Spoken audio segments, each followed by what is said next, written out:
नशिस्त पर national conference के उम्मीदवार उमर अब्दुल्ला का बडगाम के मागाम के ईदगाह में जलसा मुनक़िद हुआ। इस जलसे में उमर अब्दुल्ला, आगा सैयद रुहुल्ला मेहदी, आगा सैयद महमूद और बेरवा कॉन्स्टिट्यूंसी के इंचार्ज डॉक्टर मोहम्मद शफी और दीगर लीडरान ने शिरकत की।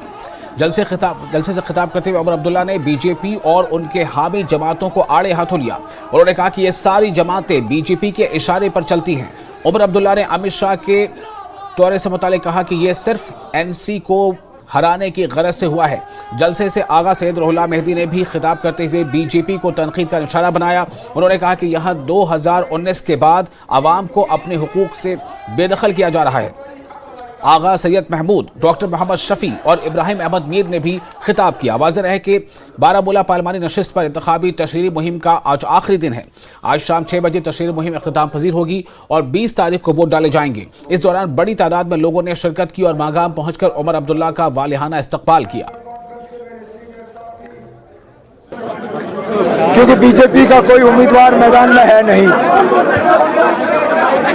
पहले तो ये अफवाह चली थी कि वो सिक्योरिटी रिव्यू करने आ रहे हैं, कि यहाँ पे वो इंतजामिया को, बीजेपी को और बीजेपी की जो ए टीम, बी टीम, सी टीम, डी टीम और अब ई टीम जो बन गई है, नेशनल कॉन्फ्रेंस को हराना है। लेकिन अल्लाह के फजल से लोगों का साथ हमारे साथ है और इसको हम 4 जून को साबित कर देंगे। आपको ये अजीब नहीं लगता कि जो कल तक इलेक्शन जीतने का दावा कर रहा था, आज उसका मकसद ही बदल गया है।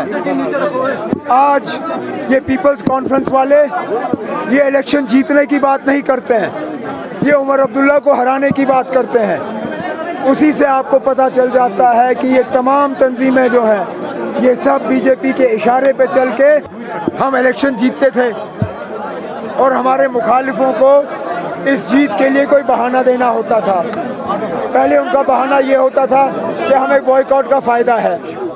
आज ये कहेंगे कि क्योंकि ज़्यादा वोट पड़े उसका भी फ़ायदा नेशनल कॉन्फ्रेंस को है। तो अब मैं क्या कह सकता हूँ इसमें ना। चलिए, शुक्रिया। और वहीं पीडीपी सदर महबूबा मुफ्ती ने सरकार से जेलों में बंद नौजवानों को रिहा करने का मुतालबा किया। उन्होंने कहा कि जब तक नई सरकार वजूद में नहीं आती है तब तक हिंद और पाक क़यादत के माबैन बातचीत फिलवक्त मुतवक्किल नहीं है। उन्होंने कहा कि पाकिस्तान में भी हालात ठीक नहीं है, वहीं दूसरी जानिब हिंदुस्तान में भी सूरत हाल कुछ बेहतर नहीं है। उन्होंने कहा कि कश्मीरी माइग्रेंट पंडितों के बगैर कश्मीर अधूरा है। जी हाँ, महबूबा मुफ्ती ने कहा कि कश्मीरी माइग्रेंट पंडितों के बगैर कश्मीर अधूरा है। महबूबा मुफ्ती ने कहा कि पीडीपी ने हर वक्त कश्मीरी पंडितों की वापसी का मुतालबा किया है। 4 जून के बाद नई सरकार वजूद में आ सकती है। पाकिस्तान में पहले ही हिंद पाक क़यादत से कोई खास मुतालबा कोई कश्मीर हवाले से? मेरे ख्याल में पाकिस्तान के जो हालात हैं इस वक्त, उनके बारे में कुछ बता नहीं सकते क्योंकि बड़ी वहाँ इंस्टेबिलिटी, और जो हमारे मुल्क के हालात हैं वो कोई ज़्यादा बेहतर नहीं है। क्योंकि जिस तरह इस इलेक्शन में हिंदू मुस्लिम किया जा रहा है, मुसलमानों को इन्फिल्ट्रेटर्स कहा जा रहा है, तो अभी जब तक कोई सरकार नहीं बनती यहाँ पर भी तब तक कुछ कहना मुश्किल है। मगर मैं कहती हूँ पाकिस्तान के साथ जब हम बातचीत की वकालत करेंगे उससे पहले मैं कहना चाहूंगी यहाँ की सरकार को कि आप जम्मू कश्मीर के जवानों के साथ पहले इंगेज कीजिए। जो हमारे हजारों की तादाद में नौजवान जेलों में, उनको रिहा कर लीजिए। वो सबसे बड़ा डायलॉग प्रोसेस होगा, रिकंसिलेशन प्रोसेस होगा। और जो इस वक्त नौजवान निकले हैं वोट के लिए, जो दिल से चाहते हैं कि वो इलेक्शन प्रोसेस का हिस्सा बने, उनकी अमानत में खयानत ना करें। मुझे लगता है ये बहुत बड़ी एंगेजमेंट होगी। रिकंसिलेशन इलेक्शन चल रहा है, कश्मीरी पंडितों के हवाले से आप लगातार बात कर रही है कि उनके बगैर कश्मीर अधूरा है। आज उनको वोट भी मांगना है, क्या कहेंगे? नहीं, कश्मीरी पंडितों को मैं क्या कहूँ, वो तो हमारे यहाँ के रहने वाले हैं, हमारे भाई बहन है। मैं उनसे ये कहूंगी कि पहले भी कई लोगों ने हमारी मदद की है। आज बीजेपी उनको कहती है उस पार्टी को वोट डालो जो पार्टी मैं नहीं कहना चाहती हूँ उस पार्टी का क्या है क्या नहीं है, मगर जो पार्टी दहशत फैला के लोगों को धमकाने के बाद वोट हासिल करे तो वो कैसी पार्टी होगी, ये पंडितों को, हमारे पंडित भाइयों को खुद सोचना चाहिए। बारामूला पार्लिमानी नशिस्त पर आजाद उम्मीदवार फिरदौस अहमद बट ने बेरवा के मुख्तलिफ इलाकों में जाकर अवामी रैली का इनेकाद किया। उन्होंने लोगों से अपील की कि वो उनके चुनावी निशान गैस सिलेंडर का बटन दबाकर उन्हें कामयाब बनाएं। फिरदौस अहमद ने कहा कि आज तक यहां रिवायती सियासी जमातों ने अवाम का इस्तेहसाल किया है, इसीलिए अब नए चेहरों को मौका दिया जाना चाहिए।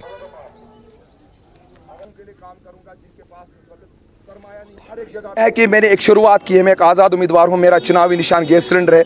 इंशाल्लाह एक मैसेज है बाकी डिस्ट्रिक्टों के लिए, उनके लीडर्स के लिए जो इस वक्त यहाँ पे एज ए टूरिस्ट आते हैं, उनके लिए एक मैसेज है कि ज़िले बडगाम से भी आपके लिए कोई नौजवान खड़ा है, यहाँ से भी लोग हैं, हम भी जानते हैं, हम भी पार्लियामेंट में जा सकते हैं, बात कर सकते हैं। उम्मीद है कि 2 दिन रहे हैं, लोग अपना मन बना लेंगे। ज़िले बडगाम के लोग, सब डिस्ट्रिक्ट बीरवा के लोग, मोगम टाउन के लोग, जितने भी आसपास गांव हैं, हमारे 2.25 लाख वोटर्स हैं, वो मन बना लेंगे आज अपने ज़िले बडगाम के एक औलाद को, एक हमसाया को, एक भाई को इंशाल्लाह, एक पढ़े लिखे नौजवान को इंशाल्लाह मौका देंगे। मुझे पूरी उम्मीद है इंशाल्लाह रहमान। और इंशाल्लाह इनके साथ एक वादा भी करता हूँ, अगर मुझे अल्लाह ताला ने मौका दिया, इस ज़िले बडगाम के लोगों ने मौका दिया, तमाम नौजवानों ने मौका दिया, तो मैं एक वादा करता हूँ इनसे, जो 6000 से ज़ायद जो कैदो बंद में जो हमारे नौजवान हैं, उनके लिए पार्लियामेंट में आवाज़ उठाऊँगा। इंजीनियर रशीद साहब के लिए आवाज़ उठाऊँगा इंशाल्लाह, जो भी और सियासी कैदी हैं उनके लिए आवाज़ उठाऊँगा, और इंशाल्लाह रहमान हंगामी बुनियाद पर अपने लोगों के मसले और मसाइल को हल करूँगा। जम्मू में शिवसेना डोगरा फ्रंट की जानिब से एहतजाज की कॉल दी गई है। आप के खिलाफ शिवसेना के कारकुनान ने जमकर एहतजाजी मुजाहरा किया। सैकड़ों की तादाद में शिवसेना डोगरा फ्रंट के कारकुनान ने एहतजाज और शिरकत की। घर के अंदर ये घटना घटी है, इसका इंसाफ मिलना चाहिए और केजरीवाल को त्यागपत्र देना चाहिए। अच्छा, आप यहाँ सड़कों पे हैं, क्यों सड़कों पे आए हैं और क्या डिमांड करना चाहते हैं? कि हम चाहते हैं कि केजरीवाल, ये जो स्वाति मैलीवाल की घटना घटी है, इस पर त्यागपत्र दें। उसके घर के अंदर घटी है, उसकी धर्मपत्नी के सामने घटी है, घर के अंदर लातों से मारा गया उसको। इंसाफ मिलना चाहिए। मैं सच के साथ लड़ूंगा। कौन सच? ये सच।